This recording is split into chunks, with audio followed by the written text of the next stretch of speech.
mata ko na.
Hằng lại, bao lâu nó nhúng rồi.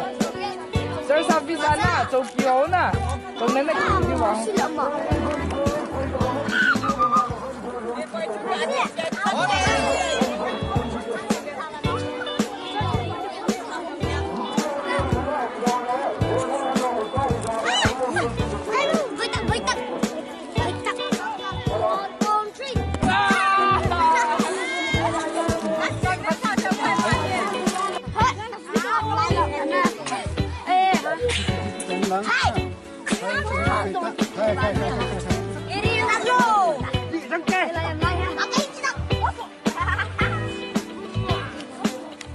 One, two, three. Three, 1,